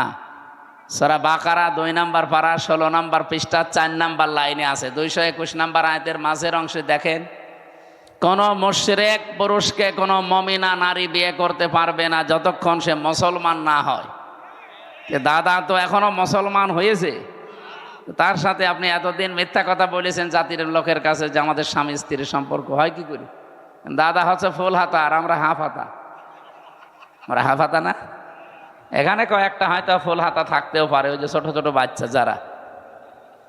সুতরাং আমাদের সাথে যদি এখন আত্মীয়তা করাই লাগে, দাদার এই বুড়ো বয়সে মুসলমানি দেওয়া লাগবে। আর আপনি এই বয়সে হাজাম পাবেন কোথায়? কি কথা বলছেন এখানে? হাজাম কোথায় পাবেন? বুড়ো হাজাম নিয়ে যান, ও ছাতা দেখা যাচ্ছে আগা কাটতে যে গুড়া খেটে ফেলিস। জীবনের মতো দাদার মুসলমানের শখ মিটে যাবে। এই জন্য ওনার সাথে বিয়ে করা যেহেতু জায়েজ নেই, বউ একটু সাবধানে থাকবেন, কারণ ওই গরুর মদ খাওয়া লোক তো, ওদের তো চরিত্র ঠিক নেই। হ্যাঁ, কথা বলেন না কেন? চরিত্র ঠিক আছে? তাহলে বউ কই? এই জন্য কে যেন গান বেজেছিল, মদের বউ নাই। বাকিটা আর বললাম না, আমার নিজের মেয়ের ওপর পড়বে না, থাক। সম্মানিত ভাইরা, আমরা নিরাপত্তার জন্য যাদের কাছেই বলি না কেন, কেউ নিরাপত্তা দেওয়ার মালিক না। নিরাপত্তা দিতে পারে শুধুমাত্র আমাদের মালিক কে? আল্লাহ আয়াতের ভেতরে 2টা কথা দিয়েছেন। আল্লাযীনা আমানু, যারা ঈমান আনে, ওয়ালাম ইয়ালবিসু ঈমানাহুম বিজুলমিন, এবং তাদের ঈমানের সাথে যারা শিরিক এবং জুলুম মিশ্রণ করে না। এখানে জুলুম মানে শিরিক। সুতরাং আমরা যদি নিরাপত্তা আল্লাহর কাছ থেকে পেতে যাই, আমাদের ঈমান যাই আছে, ঈমানের সাথে যেন কোনো শিরিক, কোনো জুলুম মিশ্রণ না হয়। কে কথা বলেন? কথা বলেন। আল্লাহ পাক বলেন, এ পর্যন্ত বলে আমি শেষ করে দেইনি, এর পরেরটা বলার জন্য আমি এ পর্যন্ত বক্তব্য দিলাম। আল্লাযীনা আমানু ওয়া লাম ইয়ালবিসু ঈমানাহুম বিজুলমিন উলাইকা লাহুমুল আম। নিজে এইভাবে মনে হচ্ছে কুদরতির আঙ্গুল দেখিয়ে বলছে, এই মানুষগুলোই নিরাপত্তার হকদার। এরাই নিরাপত্তার হকদার যারা তাদের ঈমানের সাথে জুলুম এবং শিরিককে মিশ্রণ করে না। নওগাঁবাসী 2 নম্বরে বলেছিলাম, আপনাদের হয়তো অনেকেরই মনে নেই, বিজুলমিন, জুলুমকে যদি আপনি মিশ্রণ না করেন। জুলুম কি? যেই জিনিস যেখানে রাখা দরকার ওইটা ওই জায়গায় না রেখে কেউ যদি অন্য জায়গায় রেখে দেয়, সেটা হয় জুলুম। বলেন, এই যে টপিটা, এটা রাখা দরকার আমার মাথায়, কেউ যদি এটা মাথা থেকে নামিয়ে পায়ের কাছে রাখে, এটা টুপির ওপরে জুলুম। কথা বলা লাগবে। আমার পায়ের নিচে একটা স্যান্ডেল আছে, আর স্থানীয় পায়ের নিচে, ওইটা যদি আমি এখন তুলে মাথায় নিয়ে ঘুরি, এটা স্যান্ডেলের ওপরে জুলুম। তাহলে যেই জিনিস যেখানে স্থান পার, ওটা অন্য জায়গায় নিয়ে গেলেই তার সাথে জুলুম হয়। আপনার বিবেকে কি বলে বলেন তো? 92% মুসলমান আমরা এখানে বাস করি, এই কোরআন থাকার দরকার ছিল সংসদে। কে কথা বলেন না কেন?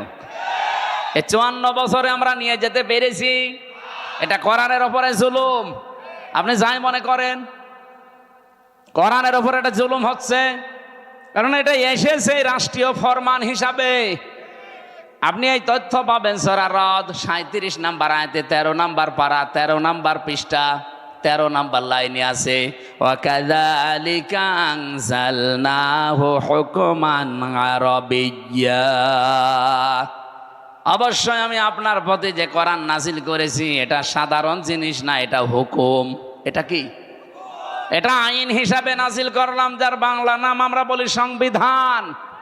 এটা সংবিধান হিসাবে নাজিল হয়েছে। যদিও আজকের তেলাওয়াত কিন্তু আয়াত ওই লাইনে না, আজকে পারিবারিক জীবন নিয়ে একটা আয়াত পড়েছি। আমরা পারিবারিক জীবনের কিছু সমস্যা আজকে আয়াত দিয়ে তুলে ধরবো এবং সলিউশন দেব এই আয়াত থেকেই ইনশাআল্লাহ। আমরা আজকের আয়াত থেকে যতটুকু বুঝলাম যে আমরা যদি আল্লাহর কাছ থেকে নিরাপত্তা পেতে চাই, কিছু কিছু পয়েন্ট আমাদের মানা লাগবে। 1 নম্বরে, জীবনে কোনো দিন শিরিক যেন না থাকে, যদি থাকে আজকে থেকে তওবা করে ওটা বাদ দিন। 2 নম্বরে, আমাদের জীবনে যেন জুলুম না থাকে। কি কথা বলেন না কেন? শব্দটা যদিও শুনতে ছোট মনে হচ্ছে, এত বড় মারাত্মক একটা শব্দ এই জুলুম। আমার আল্লাহ পাক আরশ পর্যন্ত কাঁপন ধরে এই জুলুম যদি কোনো জায়গায় দেখে। পড়া কোরআন শরীফে সূরা শূরা 25 নম্বর পারা 6 নম্বর পৃষ্ঠা 13 নম্বর লাইনের 42 নম্বর আয়াত একটু পড়বেন। আমি পড়লেই আমার শরীরে কেমন যেন কম্পন ধরে। ইন্নামাস সাবিলু আলাল্লাযীনা ইয়াযলিমুনান নাস। আল্লাহ পাক বলেন, আমি নিজে মামলা দেব, নিজে অভিযোগ দায়ের করব, নিজে কেস করব তাদের বিরুদ্ধে যারা মানুষ হয়ে মানুষের উপরে জুলুম করে। যারা ভিকটিম আছেন এখানে বলেন তো, আয়াত অনুযায়ী বাংলাদেশে এই 15.5 বছরে আমরা অনেকেই বসে আছি যারা মানুষ হয়ে মানুষের উপরে জুলুম করেছে। এক কথা বলেন না কেন? বিনা কারণে বহু মানুষ এই দেশে জুলুমের শিকার হয়েছে। এখনো পর্যন্ত একজন বিনা কারণে জেল খাটতেছে, আজহার। আপনাদের পাশের বিভাগ রংপুরের মানুষ এটিএম আজহারুল ইসলাম। আমার তো বারবার বলতে ইচ্ছে হয়, এই 15.5 বছরে যত রাজনৈতিক মামলা হাসিনার দলের লোক দিয়েছে, সবগুলো বেকসুর খালাস দেওয়া দরকার। ম্যাডামকে যেভাবে খালাস দিয়েছেন, আমার ভাইরা, আমি চাই ম্যাডামকে 6 বছর না, ওনার তো 1 দিনও জেলে রাখা জুলুম হয়েছে। কারণ ওনার যে মামলা দিয়েছিলেন পুরাটা বানোয়াট। আপনি এতিমের মাল আত্মসাৎ করা এই মামলা দিয়েছেন যেই টাকার জন্যে, ওই টাকা আরো 7 গুণ বৃদ্ধি হয়েছে। ওনারে আরো পুরস্কার দেওয়ার দরকার ছিল। কিন্তু যারা টাকা পাচার করেছে তাদের এখন আপনি কি করবেন বলেন? এই যে দরবেশ, ওর মাথার চুল থেকে পা পর্যন্ত পুরা সাদা, আমার মনে হয় ভেতরে বাইরে সবই সাদা। কথা বলছে না কেন? 36,000 কোটি টাকা চুরি করিস 7টা ব্যাংক থেকে। জীবনে আপনি কোনোদিন যদি গণনা করতে দেওয়া হয়, আপনার হাত ব্যথা হয়ে যাবে, এক জীবনে গুনেও শেষ করতে পারবেন না। 36 কোটি টাকা না, 36,000 কোটি টাকা। একজনে যদি এত টাকা চুরি করে, ম্যাডাম খালেদার 2 কোটির জন্য যদি 6 বছর জেল হয়, এই লোকের জেল হওয়া দরকার কিয়ামত পর্যন্ত। আর হাসিনার ছোট বোন এ আল্লাহর ওলি, এরপর পারমাণবিক কেন্দ্র থেকে 76,000 কোটি টাকা শুধু একজন নিয়েছে, আর বাকিগুলো তো বাদই দিলাম। এ দেশটা যেভাবে ফোকলা করে ফেলেছেন, শান্তিতে তো নেই। এই যে বাইরে কয়েকদিন আগে সিঙ্গাপুরে ছিলাম, মালয়েশিয়া ছিলাম, এই শয়তানরা সব এখন যে সমস্ত দেশে থাকে, ওখানে বানিয়েছে সাহেব পাড়া, কিন্তু থাকতে পারে না, থাকে সব হোটেলে। মালয়েশিয়া যে হোটেলে উঠলাম, সিঙ্গাপুরে যে হোটেলে উঠলাম, নিচে নেমে দেখি 2 জন চা খাচ্ছে। কি গো? হুজুর আমরা আগেই পালিয়েছি। পালালেন কেন? আপনার না 620টা বাড়ি, ওই যে চট্টগ্রামের ওইটার ভূমি মন্ত্রী ছিল, 620টা বাড়ি বানিয়েছে শয়তান। একটা বাড়িতেও থাকতে পারে না, এখন থাকে হোটেলে, তাও চুরি করে। হুজুর দোয়া করবেন, তখন দোয়া বের হয়। আর ভালো লোকের কাছে দোয়া চেয়েছে। আমার মনে হয় এই 9 মাস যদি থাকতো আরো 200 বাড়ি বানাইতো। এক কথা বলেন না কেন? সব দর বাবার টাকায় বানাইতো। বলেন বলেন। এই জুলুম যা করেছেন, জুলুমের এখন আল্লাহ নিজে শোধ নিচ্ছেন আপনাদের উপরে। আলা তাহসাবান্নাল্লাহা গাফিলান আম্মা ইয়ামালুজ জালিমুন। সূরা ইব্রাহিমের 42 নম্বর আয়াতের প্রথম অংশে আছে 13 নম্বর পারা 19 নম্বর পৃষ্ঠা 12 নম্বর লাইনে আছে। আল্লাহ পাক বলেন, হে নবী, আপনি কি মনে করেন যে আমি জালেমদের কোনো খবর রাখি না? কে বলেছে? যে যেখানে যাররা পরিমাণ জুলুম করে দুনিয়ার কোনো কিছু খেয়াল না থাকলে আমার ওইটা খেয়াল থাকে। আমি আমার একেবারে নজরে রাখি, জুলুমটা দেখলে আমি আল্লাহ নিজে। কারণ মাজলুমের বরদুয়ার আমার মাঝে কোনো পর্দা নেই, হিসাব নেই, ও শুধু বলতে দেরি, পৌঁছাতে দেরি হয় না। হাদিসে কুদসি এটা, ইত্তাকি দাওয়াতাল মাজলুম ফাইন্নাহা লাইসা বাইনাহু ওয়া বাইনাল্লাহি হিজাব। হে পৃথিবীর মানুষেরা, মাজলুমের বরদুয়া থেকে বেঁচে থাকবা, কারণ মাজলুমের বরদুয়ার আল্লাহর ভেতরে কোনো হিজাব পর্দা থাকে না। আমি রিমান্ডে আমার আগে ছাত্র দলের এক ভাইকে নিয়ে গেল। এই যে জুলুম আমি নিজে দেখেছি, রিমান্ডের নামে যে টর্চার করেছিল এই শয়তানগুলো আমাদের উপরে, এটা আমি বসতে পারি না কেন? 11 ঘন্টা আমারে টাঙিয়ে রেখেছে চোখ বেঁধে মাজায় দড়ি দিয়ে। এরপর থেকে আমারে মাজাও ব্যথা, পিঠেও ব্যথা। বসতে গেলে শক্ত জিনিসে বসলে 10 মিনিটের ভেতর ব্যথা শুরু হয়।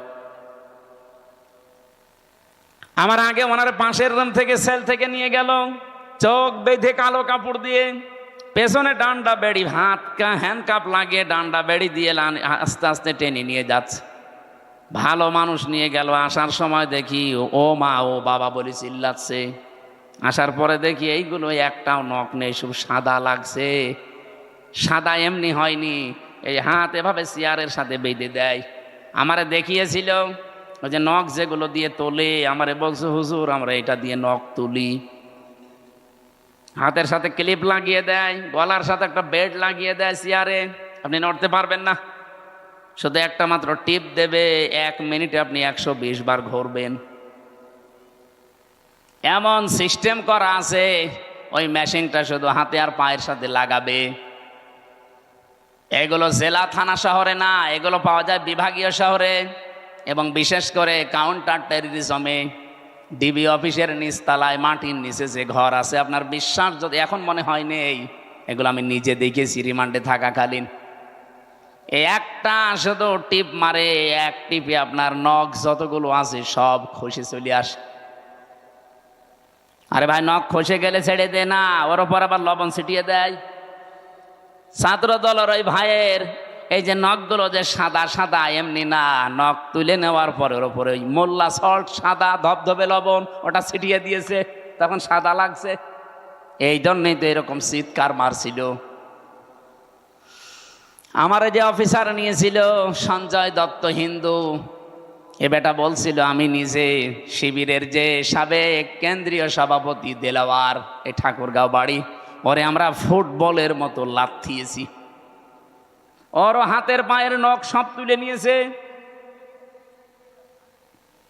এই যে জুলুমগুলো যারা করেছিলেন, মানুষ জুলুম করে একটা টার্গেট নিয়ে। আল্লাহু বাসীরুম বিল ইবাদ, আল্লাহ পাক বলেন আমার বান্দাদের প্রতি আমি খুব সূক্ষ্ম দৃষ্টি রেখে চলি।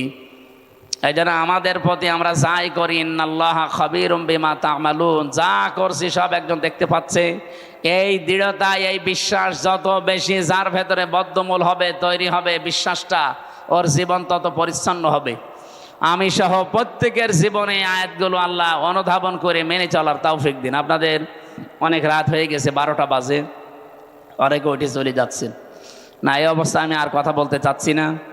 মেয়েদের জীবনী নিয়ে যে সমস্ত বইগুলো লিখেছিলাম জেলে থাকাকালীন, বাইরে এসে আপনারা যদি পারেন ওগুলো নিয়েছেন গাড়ি থেকে। আল্লাহুম্মা আমিন। লা ইলাহা ইল্লা আনতা সুবহানাক ইন্নী কুনতু মিনাজ জালিমিন। এই মোনাজাত বসেন, মাথা নিচু করেন, চক্ষু বন্ধ করেন, জীবনের যত অপরাধ আছে সব স্মরণ করবেন। রব্বানা আতিনা ফিদ দুনিয়া হাসানা ওয়া ফিল আখিরাতি হাসানা ওয়া কিনা আযাবান নার ওয়া আদখিলনাল জান্নাতা মা'আল আবরার ইয়া আজিজু ইয়া গফফার ইয়া রাব্বাল আলামিন। সারাটা জীবন অপরাধ করে জীবনটা নষ্ট করে ফেলেছি, আরশের মালিক আমাদের এই ছোট্ট দুটো হাতের দিকে, এই দীঘা, আত্রাই, নওগাঁ, তুমি একটু তাকাও। কত দাড়ি পাকা মুরব্বী, কত যুবক মানুষেরা, মাসুম বাচ্চারা, কচি কাঁচা যারা বোঝে না, আমাদের দেখা দেখি হাত তুলেছে। যার হাত দুইটা পছন্দ হয়, এই কাকতি মিনতি আর চোখের দিকে তাকিয়ে হলেও আজকে মাফ করে দাও। সারা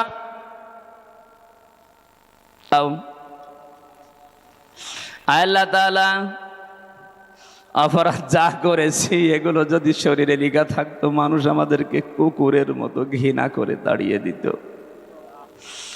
মাথা একটু নিচে করে নিজেরটা ভাবেন তো, যত অপরাধ দুনিয়ায় করেছিলেন যদি সত্যি আল্লাহ লিখে দিত আমাদের শরীরে, কপালে, বাইরে বের হওয়া দূরের কথা, 24 ঘন্টা মাথা মাটির দিকে নিয়ে চলা লাগতো।